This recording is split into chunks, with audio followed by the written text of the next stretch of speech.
Poetry Center, bringing poetry to Paterson since 1980 at Passaic County Community College.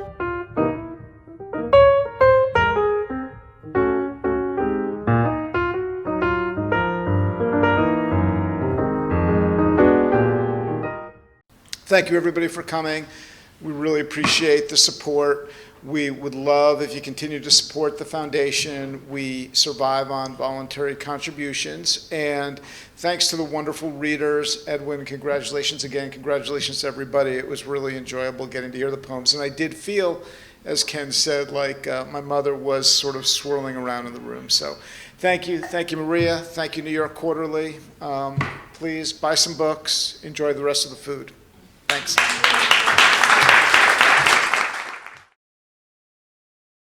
Since I was 6 years old, I've been writing, but obviously, when I was 6, I knew I had to write the way some kids have to sing and others do art.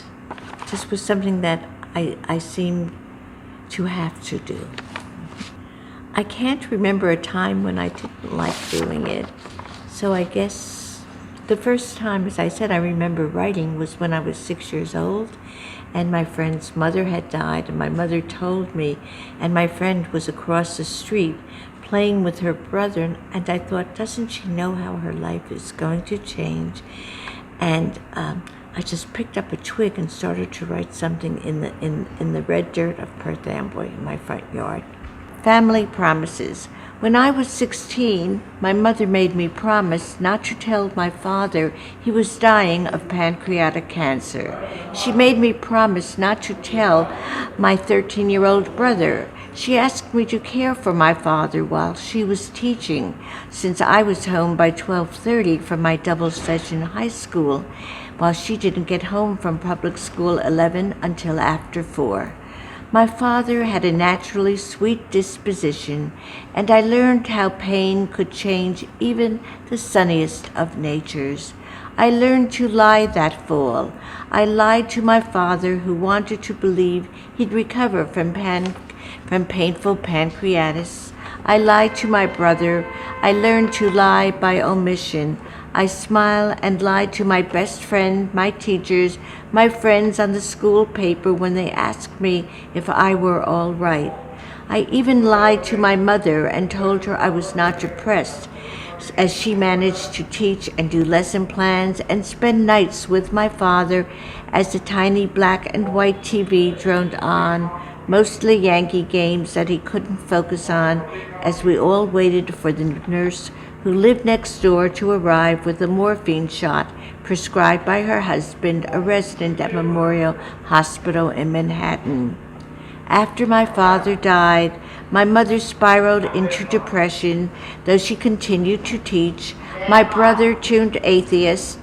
I learned to keep smiling and lying, and for years saying I was fine no matter what random disaster plummeted toward me and those I loved. I was actually born in New York, but my mother was from Brooklyn and didn't trust New Jersey doctors, so I was born in Brooklyn, but I always lived in New Jersey. Oh, I guess I must have been home after a week in the hospital, but I spent summers at my grandmother's in Brooklyn. And I had a companion that lived in New York City, and I was with him for 23 years, so I obviously spent sometimes 4 nights a week in the city, sometimes summer vacations in the city. I think for me, poems are based on some strong feeling that one has, and that's a catalyst for writing, and those feelings can be love or loss. As Emily Dickinson said, most poems, and I'm paraphrasing, are about love or loss. And love, it could be love of one's romantic love, or love of one's freedom, or love of a family member, or it could be in loss, of course, death, but it could be loss, again, of one's freedom, of one's beliefs, of one's youth. So you can take it all the way to the end of the street, so to speak. I think like Yeats. He wrote romantic poems when he was young, and he wrote political poems, and then at the end he was writing about mortality. And I think I'm writing a lot about what it is like to be older in our community. This is a title poem from my latest book, The Best Lover, that was published by New York Quarterly, and it's called The Best Lover. I tell every man I'm with that he is the best lover I've ever had. He always believes me. I feel if he asks me, then that's the only answer he wants to hear. And sometimes and somehow at that moment after lovemaking, I almost believe it myself. Maybe it's not so different from when someone asks you, which of your books do you think is your best? And you almost always answer, it's my most recent. Well, I think that as most poets, I'm very alert to whatever is going on around me, so I'm cognizant of some of the unfairness. I think a lot of my poems are about unfairness. Unfairness in love, unfairness in our community, unfairness politically. So when you just look at the headlines, some of the things about immigrants or just unfairness in your own town, or you see how even someone has been betrayed in love, I get a lot of my ideas, or how so many of my friends in my generation are spending their time not at poetry readings but at doctor's offices. I find that I get my inspiration from things like that and from conversations. Do you have another poem you can share with us? I have one poem I really would like to share. So when my long-term companion of 23 years died, after 2 years of grieving, I went on the internet and I decided I would try and meet someone else, because I'm a great believer that one needs love in one's life.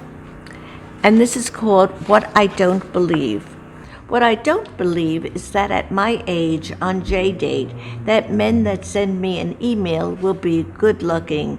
The most you can say is, I can see they were once good-looking. That most of the photos are from 10 years ago, and when you finally meet a man for coffee or brunch, or possibly if they have a more generous bent for dinner, they will not look like their photos, but more wrinkled, more bald, grayer. Most of the men 5'6" will be more like 5'3" and only contact women 5'2" and under. Most of the women will lie about their weight. 140 states 124. How old is your photo? My new date asks. I don't want to tell him it's 25 years old. The middle one is more recent, I say. I don't say it's a decade old and was flattering even then. During dinner, a man will leave for the men's room often, at least twice. Almost all the men have prostate issues, though they don't mention it. My date asks me, do you get a mammogram every year? He has his own fears about a woman's health. Do you have any health problems? I'm asked. No, I say, and often don't mention a health scare I had 12 years ago, though sometimes I do. On the first J-Date at coffee, how much do you weigh? My date asks me. How much money do you have? He asks. How long has it been since you've had sex? Why did you get divorced? He continues. Who left whom? How much do you weigh? I can tell immediately when it won't be. Sometimes if I'm neutral, then I give it a little more time, but I always know when it won't be, instinctively or intuitively. Mm-hmm. And I did meet my new husband on J-Date. So I give hope to all my female and male single friends that it's never too late to find love. Yes, she would always write to us every single birthday, every single holiday, whether it was Halloween or Christmas, even though she was Jewish. And I remember I would go to Silly Boy Camp ever since I was from ages like 9 to 14, and every single day she'd write to me and send me newspaper clippings and some works of her poetry. And I remember always getting the most mail from her out of anyone else in my bunk, and she was just so caring and it's incredible to see all the people she inspired and who inspired her. Laura was my mentor from the time I was 16. She was a Dodge poet in the schools and came into my junior year creative writing class to read and to teach. And I brought her a poem afterwards, and she published it and asked me to intern for Lips, and I did. And we were incredibly close the rest of her life. And she was a mentor to me, not only with individual poems or writing or my career, but also just as an example of somebody who in middle age became a poet and an artist and really changed her life in middle age. And I found that so inspiring, and it's actually enabled me to do the same thing in my own life, and I miss her. I still remember going to England to read with Laura, and we shared a hotel room.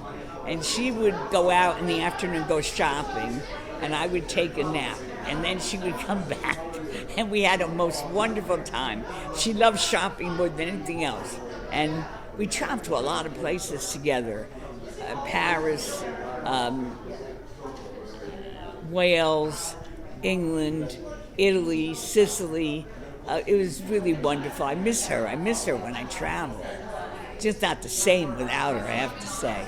And we always had a good time. We always laughed a lot. And she didn't mind it if I took a nap in the afternoon. I didn't want to go shopping. I hate shopping. Anyway, I'm glad to have had this program today. She deserved it, and it's wonderful, and it's really good for her to have it. Laura and Maria are kind of like, they were kind of like a second mom for me. And I think Maria, I can't even remember whether it was Maria or Laura who were my first workshop poetry leaders, because they're so intertwined with each other. And I really miss them, Laura, so much. Today is a very wonderful day to celebrate the memory of Laura and to keep poetry alive in northern New Jersey. She used to say that she was always very honest in her poetry, but the rest of the time, she was always just nice to people.